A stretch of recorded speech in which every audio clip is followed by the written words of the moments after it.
What happens when a single moment of recognition unravels decades of carefully constructed lies? For Sarah Mitchell, a 26-year-old server struggling to keep her head above water, that moment came in the form of an ornate silver locket. For Alexander Hawthorne, a man whose billions had built walls around his heart, it was the crack that would bring those walls tumbling down. She was just trying to survive another grueling double shift. He was just another wealthy patron in an expensive suit.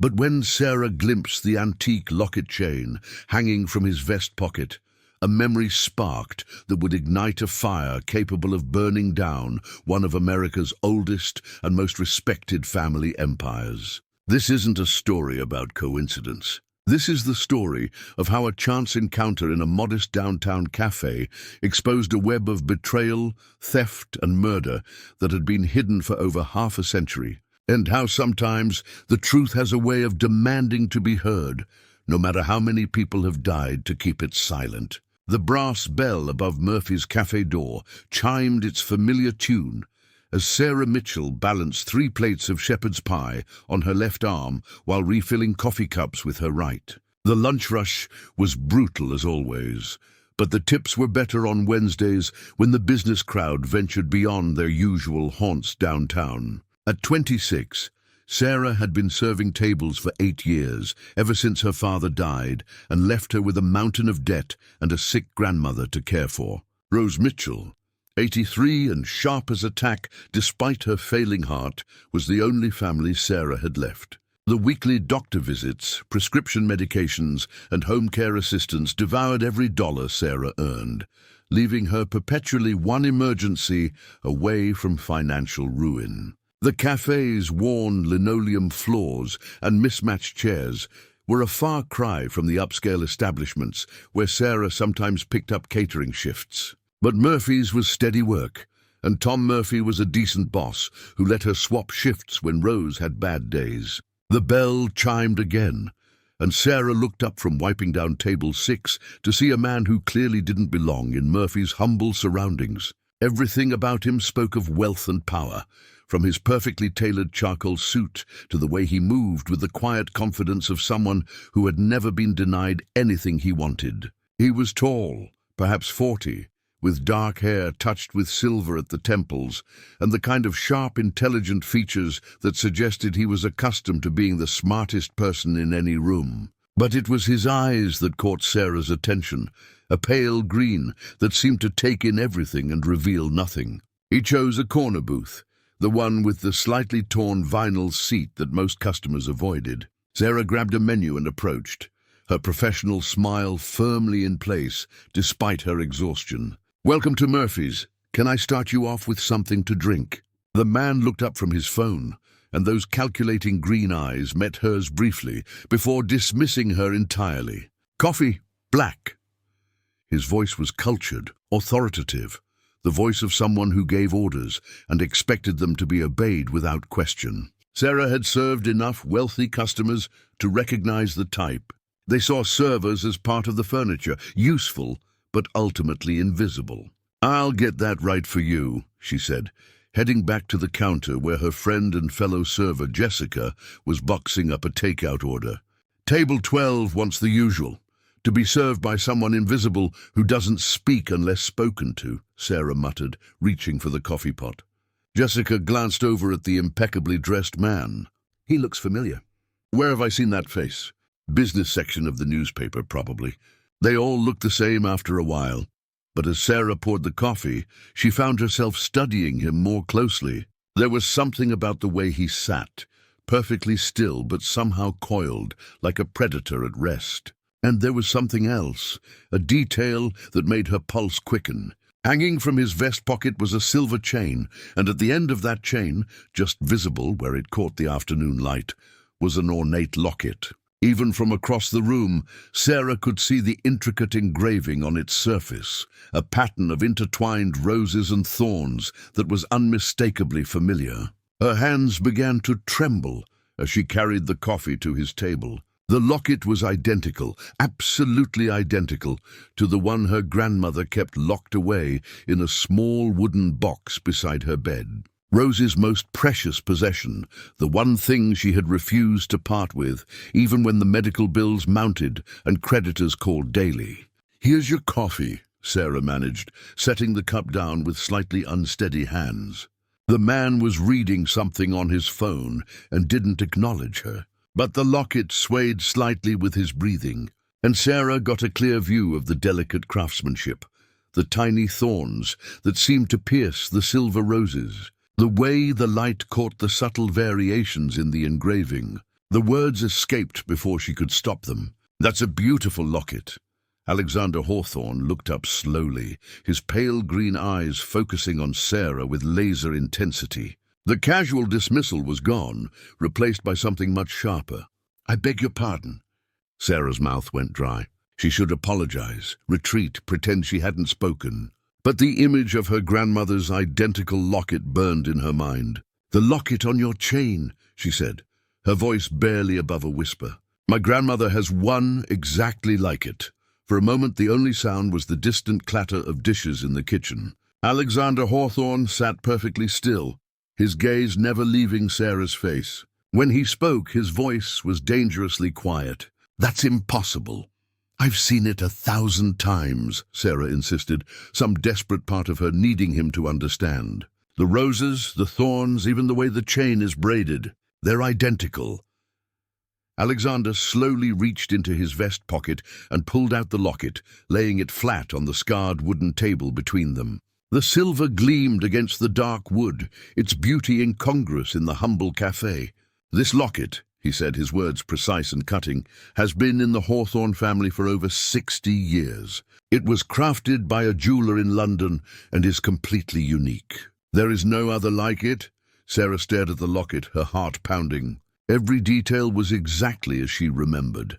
The delicate curve of each rose petal, the wicked points of the thorns, the subtle patina that spoke of age and careful handling. "But there is," she whispered. "I've held it. My grandmother showed it to me." Alexander's eyes narrowed. "What is your name?" Sarah Mitchell."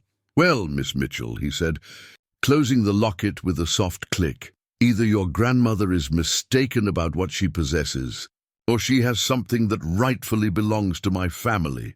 The accusation hit Sarah like a physical blow. Her grandmother, who had never taken so much as a penny that wasn't earned, who had worked 3 jobs to put Sarah's father through school, who had given everything she had to care for her family, being called a thief by this arrogant stranger.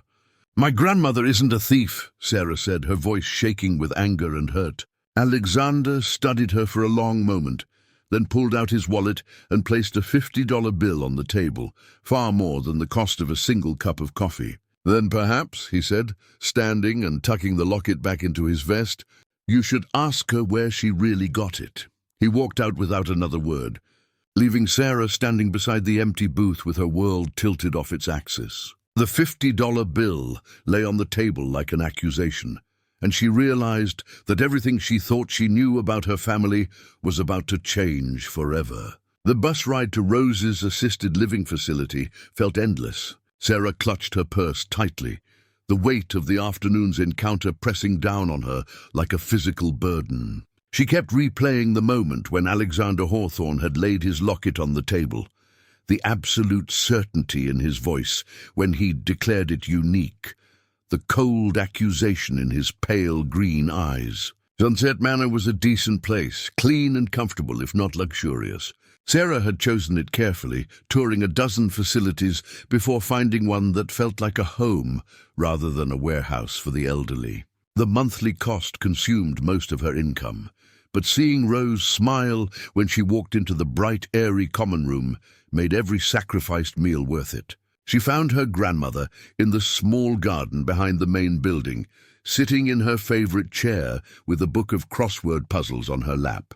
At 83, Rose Mitchell was still sharp, her silver hair neatly styled and her blue eyes bright with intelligence. She looked up as Sarah approached, and her face lit up with the kind of pure joy that always made Sarah's heart ache. "Sweetheart, I wasn't expecting you today. How was work?" Sarah sat down in the chair beside her grandmother, struggling to find the right words. How do you ask someone you love if they've built their life on a lie?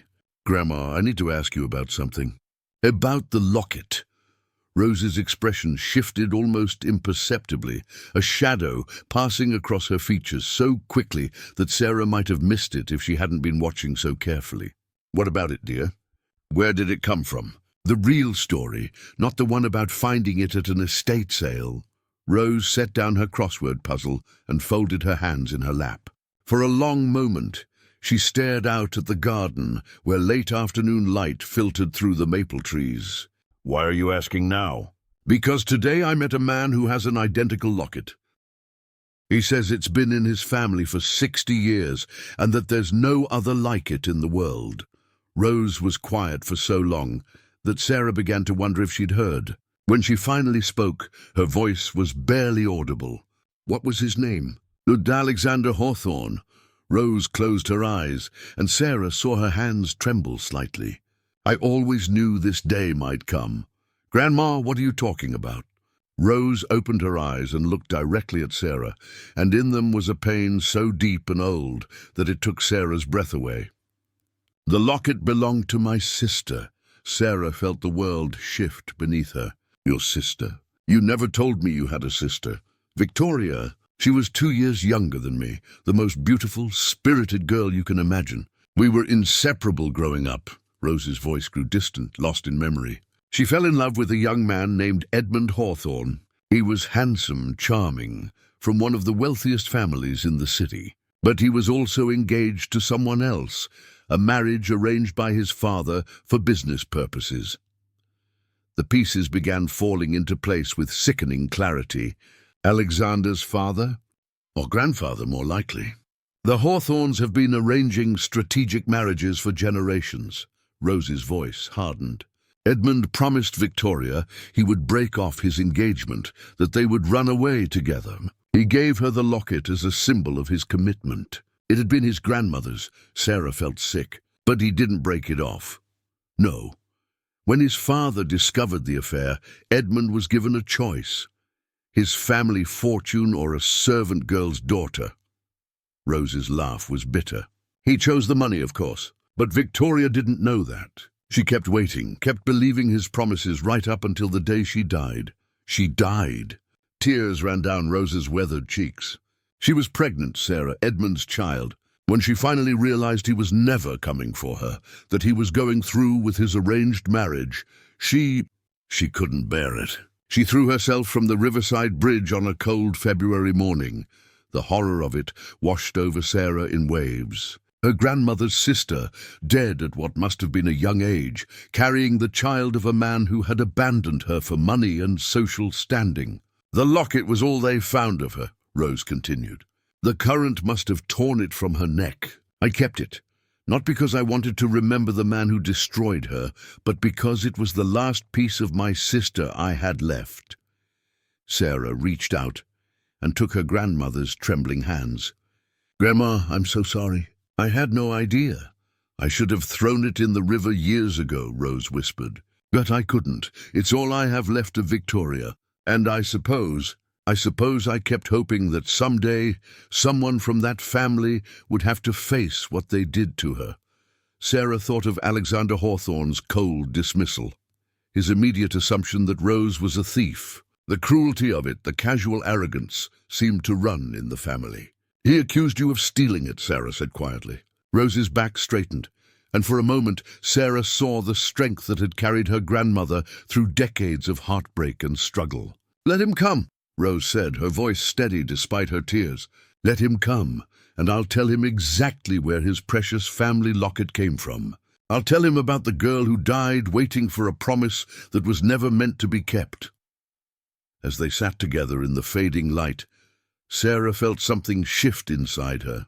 The exhaustion of serving ungrateful customers, the constant worry about bills and her grandmother's health, the sense of being invisible to people like Alexander Hawthorne, all of it crystallized into something harder, more determined. She didn't know what would come next, but she knew one thing with absolute certainty.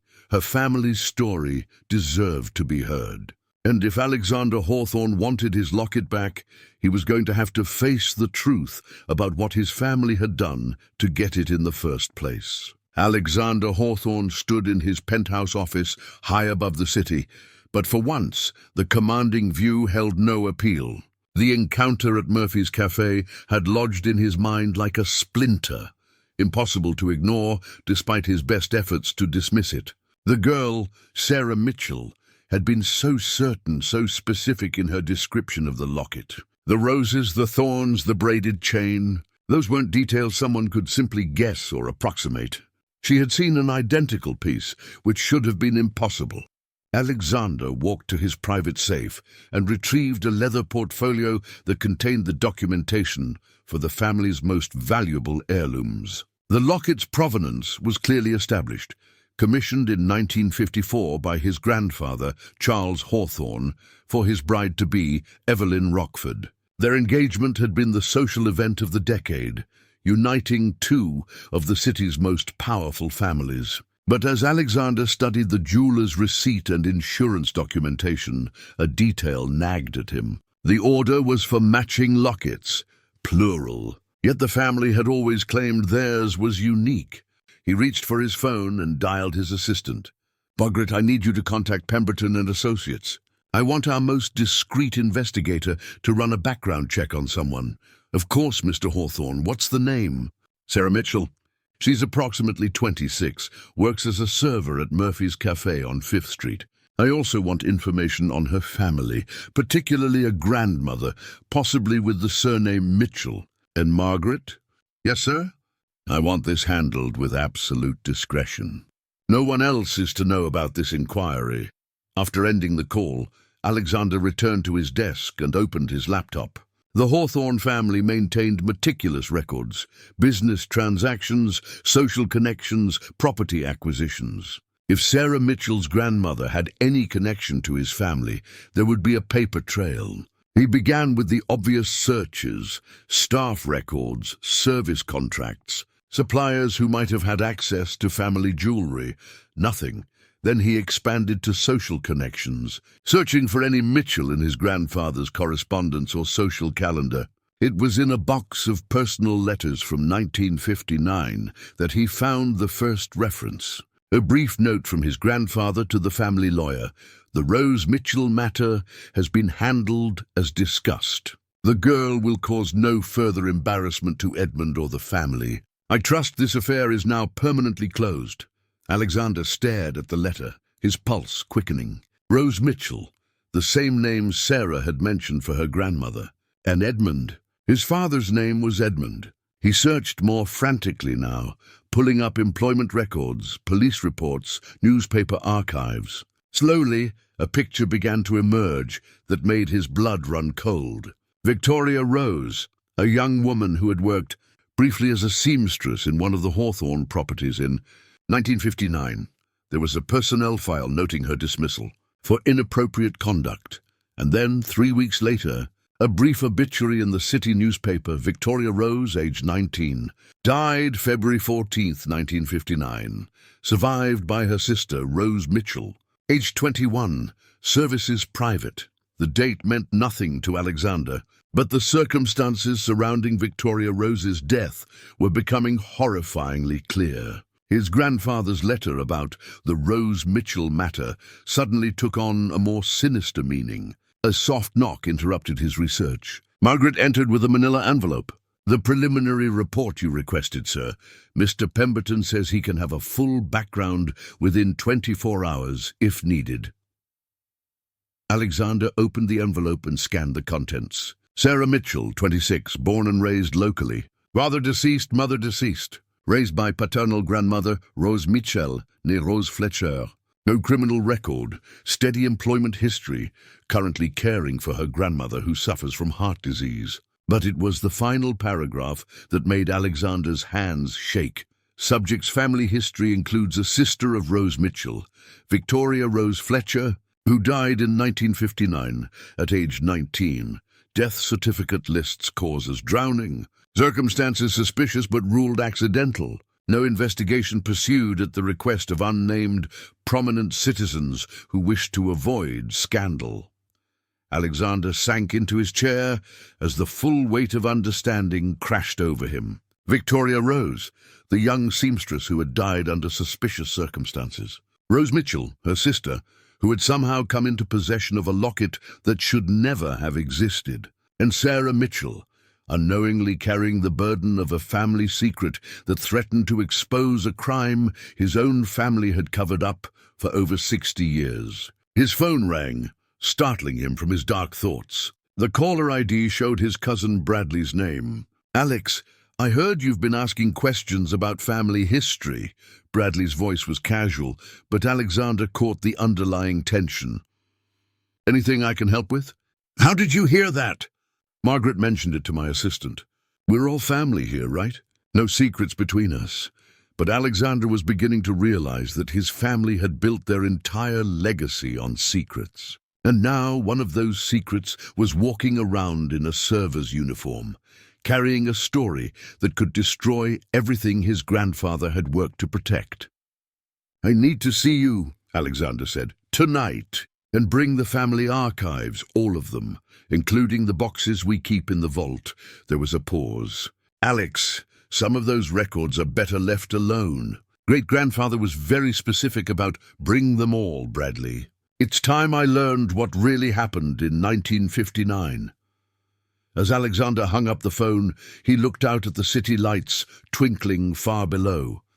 Somewhere out there, Sarah Mitchell was probably getting ready for another grueling shift, unaware that she held the key to unraveling one of the city's oldest and most carefully guarded secrets. But Alexander was beginning to understand that some truths, no matter how deeply buried, have a way of demanding to be heard. And Sarah Mitchell, with her honest eyes and fierce loyalty to her grandmother, might be exactly the catalyst his family's long-hidden sins had been waiting for. Sarah arrived at Murphy's Café the next morning to find Alexander Hawthorne waiting in the same corner booth, his expensive suit a stark contrast to the humble surroundings. But something was different about him today.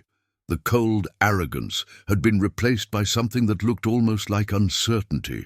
"We need to talk," he said as soon as she approached his table. Sarah poured coffee without being asked, her movements deliberate and controlled despite the nervous energy coursing through her. "About what?" "About how my grandmother is a liar or a thief. About the fact that you were right." Alexander's voice was quiet, stripped of its previous condescension. "There were 2 lockets." Sarah nearly dropped the coffee pot. "What?" Alexander reached into his jacket and withdrew a thick manila folder. "I spent most of last night going through family records. Your grandmother's sister, Victoria, was she 19 when she died?" The direct question hit Sarah like a physical blow. She sank into the seat across from him, abandoning any pretense of serving other customers. "How do you know about Victoria?" "Because my father was the reason she's dead." The words hung in the air between them, heavy with implications that made Sarah's chest tight with anger and grief. Around them, the morning bustle of the café continued, the sound of the coffee machine, the chatter of regulars, the clatter of dishes, but it all seemed to fade into background noise. "Tell me," Sarah said, her voice barely controlled. Alexander opened the folder and withdrew a faded photograph. It showed a young man in an expensive suit standing next to a beautiful girl in a simple dress. They were both smiling, and the girl wore a silver locket at her throat. Edmund Hawthorne and Victoria Rose, 1958. Alexander's voice was matter-of-fact, but Sarah could see the tension in his jaw. "My father was 22, engaged to Evelyn Rockford in what was essentially a business merger between 2 families. But he fell in love with Victoria." Sarah studied the photograph, her heart breaking for the young woman who looked so happy, so trusting. The locket. He had 2 commissioned, matching pieces, one for his fiancée and one for... Alexander paused, struggling with the words. "One for the woman he actually loved. But he married Evelyn anyway." "Of course he did. When my grandfather discovered the affair, my father was given an ultimatum: give up Victoria and inherit everything, or lose his family fortune and be disowned entirely." Alexander's laugh was bitter. The choice was never really in question. Sarah felt tears pricking her eyes. Victoria didn't know. No.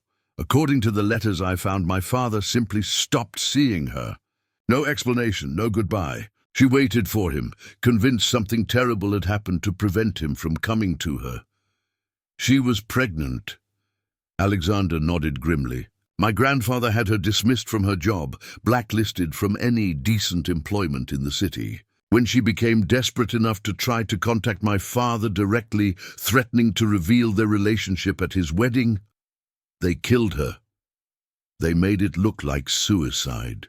A young woman, unmarried and pregnant, thrown out of her job and abandoned by her lover. The police were happy to close the case quickly, especially when prominent citizens vouched for the young man's character and provided substantial donations to the policeman's benevolent fund. Sarah stared at the photograph, overwhelmed by the casual cruelty of it all. And my grandmother? Rose Mitchell was 21, working 2 jobs to support herself after their parents died. She couldn't afford to pursue an investigation, couldn't hire lawyers or demand justice. The locket was all she had left of her sister, along with the knowledge that powerful men had murdered Victoria for the crime of believing in love. The injustice of it burned in Sarah's chest like acid. A young woman dead, her sister left to carry the grief and rage alone for over 60 years, while the Hawthorne family built their fortune on lies and covered-up crimes. "Why are you telling me this?"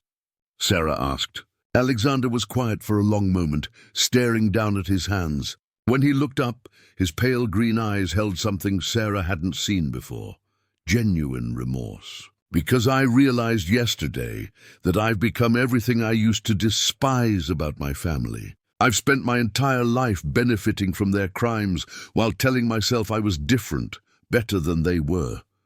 He gestured around the modest café. "I saw you, saw where you work, how hard you fight to take care of your grandmother, and my first instinct was to assume you were trying to con me, just like they assumed Victoria was trying to con my father. And now? Now I think it's time someone in my family faced the truth about what we've done, what we've built our entire legacy on." Sarah studied his face, looking for deception or manipulation. But all she saw was a man who had just discovered that everything he believed about himself was a lie. "What do you want from me?" Alexander closed the folder and slid it across the table to her. "I want you to have all of this. Every document, every photograph, every piece of evidence of what happened to Victoria. And I want to make sure your grandmother gets the care she needs without you having to work yourself to death to pay for it." "We don't want your money," Sarah said automatically. "It's not charity," Alexander replied quietly. "It's the beginning of paying a debt that's 60 years overdue. Victoria died carrying my father's child, Sarah. That makes you family, whether any of us like it or not." The revelation struck Sarah speechless. She was related to the Hawthornes, not through love or marriage, but through violence and betrayal. "There's more," Alexander continued. "My cousin Bradley has been managing the family foundation, and I have reason to believe he's been using foundation funds for personal expenses. When I confront him about Victoria and demand a full audit, he's going to fight back. He might try to discredit you, claim you're trying to extort money from the family. Are you warning me off? I'm warning you that this is going to get ugly. The Hawthornes have been protecting their secrets for generations, and they won't give them up easily. But if you're willing to fight, if you're willing to tell Victoria's story publicly, we can finally give her the justice she deserved." Sarah looked down at the photograph of Victoria and Edmund, at the young woman who had died believing in a love that was never real. She thought of her grandmother, carrying the weight of that loss for over 60 years, and of all the other victims whose stories had been buried by wealth and power. "What do you need me to do?" Alexander's smile was grim but determined. "Help me burn it all down. Starting with tomorrow night's board meeting."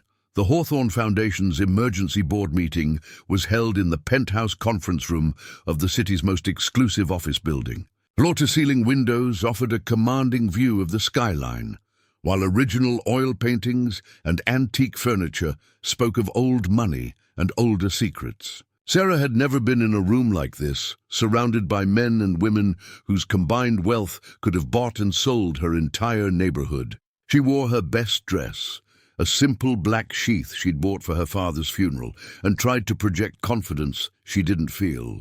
Alexander sat at the head of the massive mahogany table, his expression unreadable. To his right was Bradley Hawthorne, a soft-looking man in his 40s with the kind of pampered appearance that came from a lifetime of privilege. The other board members, family friends and business associates, looked decidedly uncomfortable at being summoned on such short notice. "Ladies and gentlemen," Alexander began, his voice carrying easily through the room, "I've called this emergency meeting to address serious concerns about the Foundation's management and the family's historical obligations." Bradley leaned back in his chair, affecting a casual air that didn't reach his eyes. "Alex, if this is about the quarterly reports, I can explain any discrepancies. This isn't about quarterly reports, Bradley. This is about murder." The word fell like a stone into still water, sending ripples of shocked silence through the room. Sarah felt every eye turn to her, and she straightened her shoulders under their scrutiny. Alexander activated the room's presentation screen and began displaying documents: the personnel file for Victoria Rose, the mysterious letter from Charles Hawthorne about the Rose Mitchell matter, newspaper clippings about the young woman's suspicious death. "In 1959, Alexander continued, his voice steady despite the magnitude of what he was revealing, "my grandfather and father conspired to cover up a murder. Victoria Rose, a 19-year-old seamstress, was killed because she carried my father's child and threatened to expose their affair." Bradley's careful composure began to crack. "Alex, you're talking about ancient family gossip. Even if any of this were true, it is true." Sarah stood up, her voice cutting through Bradley's dismissal. "Victoria Rose was my grandmother's sister, the sister who died waiting for a man who promised to love her and instead abandoned her to protect his inheritance." She moved to stand beside Alexander, drawing strength from his presence. "My grandmother has carried the weight of that loss for over 60 years. She's watched the Hawthorne family build their fortune on the foundation of her sister's murder, while she worked 3 jobs to survive and never said a word because she knew no one would believe a seamstress's sister over one of the city's most powerful families." The board members exchanged uncomfortable glances. These were people who understood power, who had built their own fortunes on carefully maintained reputations. The implications of Sarah's testimony were clear. Association with a family involved in covering up murder could destroy them all. "This is ridiculous," Bradley said, but his voice lacked conviction. "You can't prove any of this. It's the word of some waitress against 60 years of family history." Alexander activated the screen again, displaying a bank record from 1959. "Actually, Bradley, I can prove it. This shows a payment of $10,000 from our family's personal account to Detective Raymond Walsh in February 1959, 2 days after Victoria Rose's death was ruled accidental. More documents followed. Payments to the coroner, to newspaper editors, to city officials. A careful paper trail of corruption that painted a clear picture of a cover-up orchestrated by Charles Hawthorne and carried out by men who could be bought. "My God," whispered Eleanor Carrington, one of the Foundation's longest-serving board members. "Charles actually paid them off." "And that's not all," Alexander continued. "Bradley, would you care to explain these financial records from the past 5 years?" The screen now showed a series of questionable expenses: payments to shell companies, mysterious consulting fees, personal charges disguised as Foundation business. Bradley's face had gone pale. "You've been embezzling from the Foundation," Alexander said, his voice hard as steel, "using money that was supposed to help underprivileged children to fund your gambling debts and expensive habits." "You can't prove—" "Actually, I can. I've had forensic accountants going through our books for the past week. Every false invoice, every fraudulent expense report, every penny you've stolen from children who needed our help." Sarah watched as Bradley's carefully constructed world collapsed around him. The man who had built his identity on his family's reputation was being exposed as both the descendant of murderers and a thief in his own right. "The foundation will be restructured immediately," Alexander announced. "Bradley will resign from all positions and make full restitution for his thefts. And we will establish the Victoria Rose Memorial Fund to support young mothers in crisis. The kind of support that might have saved Victoria's life if our family had chosen. Compassion over cruelty." Eleanor Carrington nodded slowly. "I think we all understand the necessity of immediate action. Bradley, I'll expect your resignation letter within the hour." Bradley looked around the table desperately, seeking support that wasn't there. Finally, his gaze settled on Sarah with naked hatred. "You think you've won something?" He snarled. "You think exposing an old family secret makes you important? You're still just a waitress from nowhere, and after the media circus dies down, that's all you'll ever be." Sarah met his gaze steadily. "You're right. I'm just a waitress. But Victoria was just a seamstress, and your family was so afraid of her truth that they killed her for it. What does that say about the power of ordinary people when they refuse to be silent?" As Bradley stormed out of the conference room, taking his shame and rage with him, Sarah felt something shift inside her. For the first time in her life, she understood that she had power, not the power that came from money or status, but the power that came from truth and the courage to speak it. Alexander turned to address the remaining board members. "The Foundation's mission will expand to include supporting the families of victims of corporate violence and cover-ups. We'll establish a whistleblower protection fund and partner with investigative journalists to bring other buried stories to light." "And the family's public reputation?" asked one of the board members nervously. "The family's reputation should be based on truth," Alexander replied. "If we can't survive honesty, then we don't deserve to survive at all." As the meeting concluded and the board members filed out, Sarah found herself alone with Alexander in the opulent conference room. The city lights twinkled far below them, but for the first time since this all began, she felt like she could see clearly. "What happens now?" she asked. Alexander walked to the window and stared out at the city, where his family had built their empire on lies and blood. "Now we tell Victoria's story, all of it, and we make sure that your grandmother lives to see justice finally done."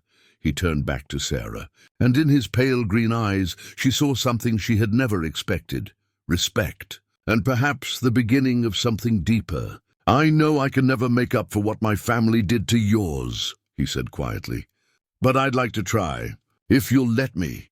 Sarah thought of Victoria, 19 and pregnant and abandoned, throwing herself from a bridge because she couldn't see any other way out. She thought of her grandmother Rose, carrying that grief and rage for 6 decades while working herself to the bone to survive. And she thought of all the other victims whose stories had been buried by wealth and power, whose voices had been silenced by men who believed their money made them untouchable. "Victoria deserves to be remembered," Sarah said finally. "Not as a scandal or a tragic footnote, but as a woman who loved and was betrayed. As someone who mattered." Alexander nodded. "Then that's where we start. With her story, in her own words if we can find them. And with the truth, no matter how much it costs us."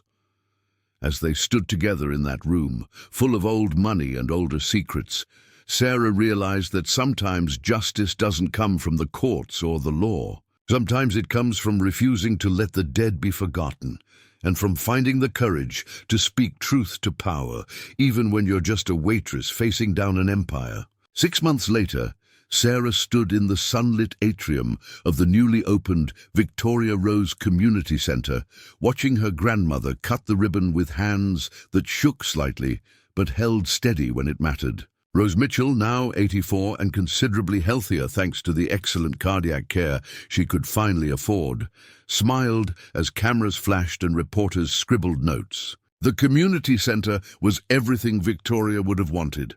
A place where young mothers could find support, job training, childcare, and most importantly, hope. The walls were decorated with photographs of the women the center had already helped. But at the center of the main display was a portrait of Victoria Rose, 19 years old and radiant with life. "My sister believed in love," Rose said into the microphone, her voice carrying clearly through the crowded atrium. "She believed in second chances and the goodness of people. She died because powerful men were more concerned with protecting their reputation than protecting a young woman's life. But her story didn't end with her death. It ends here, with this place that will make sure no other young mother faces the desperation that took Victoria from us." Sarah felt tears in her eyes as she watched her grandmother speak. The old woman had found her voice again, had reclaimed the dignity that had been stolen from her family so many decades ago. Alexander stood beside Sarah, his presence both supportive and unobtrusive. The past 6 months had been difficult for him. The media attention, the family upheaval, the complete restructuring of the foundation. His father, Edmund, now in his 80s and suffering from dementia, had been shielded from the worst of the revelations. But other family members had not been so understanding. "Half the family won't speak to me," Alexander had told Sarah one evening as they walked through the construction site that would become the community center. "They think I've betrayed everything our ancestors built. And the other half?" Sarah had asked. "They think it's about time someone did." The investigation that followed the board meeting revelations had been thorough and damning. Bradley Hawthorne had been arrested for embezzlement and was currently serving a 3-year prison sentence. More importantly, the reopened investigation into Victoria Rose's death had uncovered enough evidence to finally classify it as a homicide, even though the perpetrators were long dead. The story had dominated local headlines for weeks. Hawthorne Heir exposes family murder cover-up, and had sparked a national conversation about corporate accountability and the lengths powerful families would go to protect their secrets. But for Sarah, the most meaningful outcome hadn't been the headlines or the legal vindication. It had been watching her grandmother transform from a woman carrying 60 years of secret grief into someone who could stand in front of cameras and tell Victoria's story with pride and strength. "There's something else," Alexander said quietly, as Rose finished her speech and was surrounded by well-wishers and reporters. He handed Sarah a small wrapped package. Inside was a silver locket, identical to the one that had started this entire journey. But when Sarah opened it, instead of being empty, it contained 2 tiny photographs, one of Victoria as a young woman, radiant with hope, and one of Rose and Sarah together. "I had it made," Alexander explained.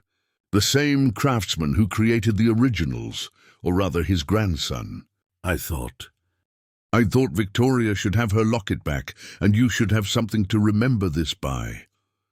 Sarah looked up at him, this man who had begun as an enemy and become something much more complicated. Over the past 6 months, she had seen him stripped of his arrogance, forced to confront the ugly truth about his family, and emerge as someone genuinely committed to making amends.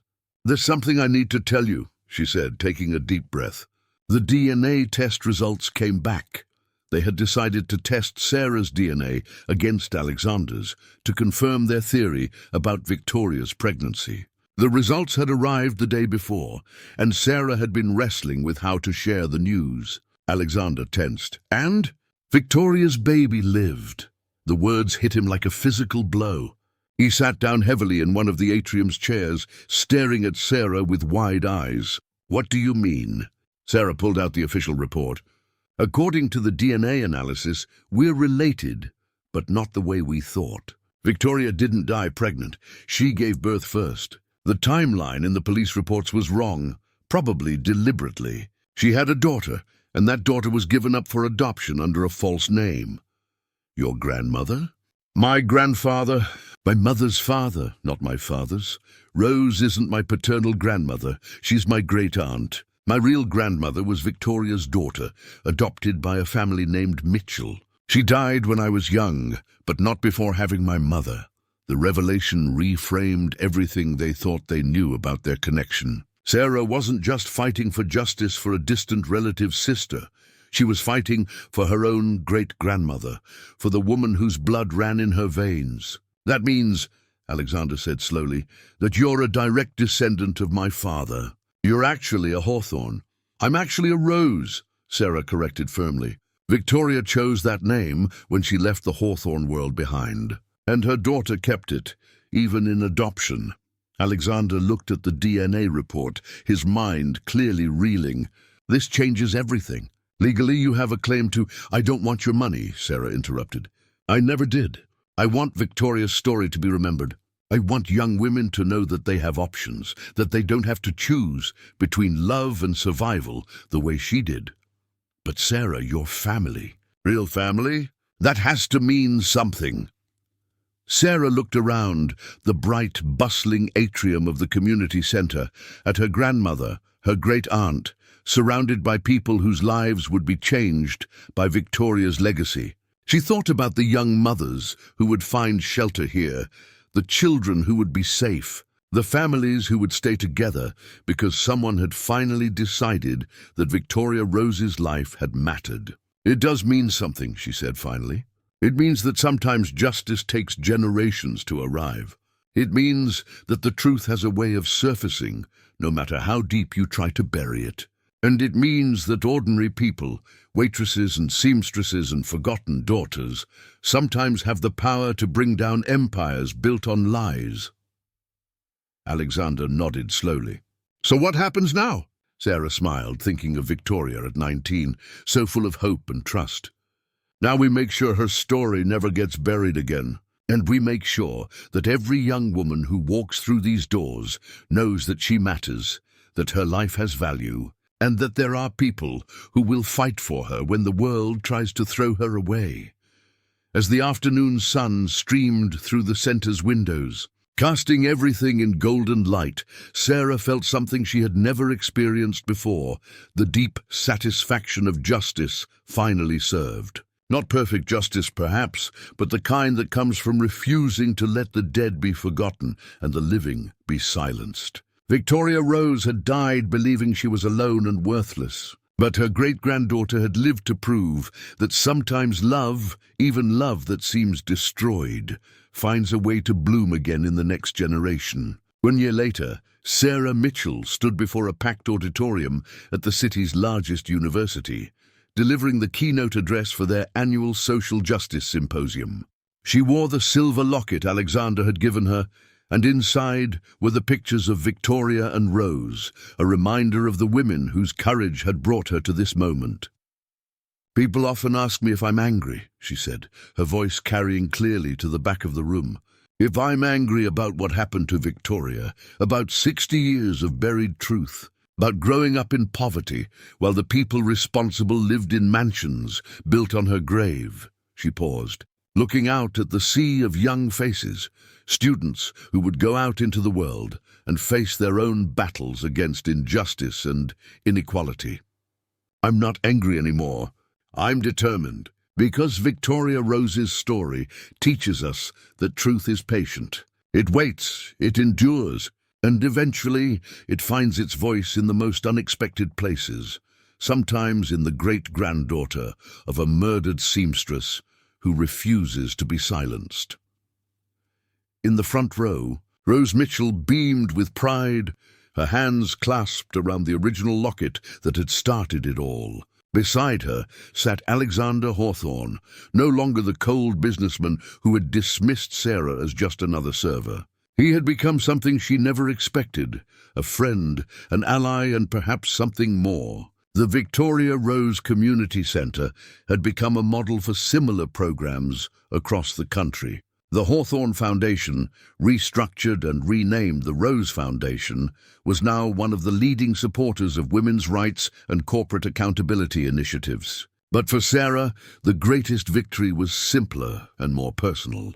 It was seeing young mothers leave the center with hope in their eyes, knowing they had options and support. It was reading letters from women who had escaped abusive relationships because they knew someone would help them start over. It was watching children play in the center's garden, safe and loved and wanted. Victoria Rose believed in love, Sarah concluded, her voice strong and clear. She died for it, but she also lived for it. And every time we choose courage over comfort, truth over convenience, love over fear, we honor her memory and prove that some things are worth fighting for. No matter how long the battle takes. As the audience erupted in applause, Sarah touched the locket at her throat and felt, for just a moment, as if Victoria were standing beside her. Finally at peace, finally vindicated, finally home. The truth had taken 60 years to surface, but it had been worth the wait. And in a world where the powerful still tried to silence the powerless, Victoria Rose's story would continue to inspire those who refuse to be forgotten. This story reminds us that justice delayed is not always justice denied. Sometimes the truth takes generations to emerge, carried forward by ordinary people who refuse to let the victims be forgotten. Victoria Rose's legacy lives on, not in the wealth and status that destroyed her, but in the community center that bears her name and the countless lives it will touch. What would you have done in Sarah's position? Would you have had the courage to face down a powerful family and expose their darkest secrets? Would you have chosen justice over comfort, truth over financial security? If this story of love, loss, and ultimate redemption moved you, please share it with someone who believes in the power of speaking truth to power. Like this video to help spread Victoria's story, and subscribe to our channel for more tales of ordinary heroes who changed the world by refusing to stay silent. Remember, you never know when your voice might be exactly what the world needs to hear. Don't let fear silence the truth that only you can tell.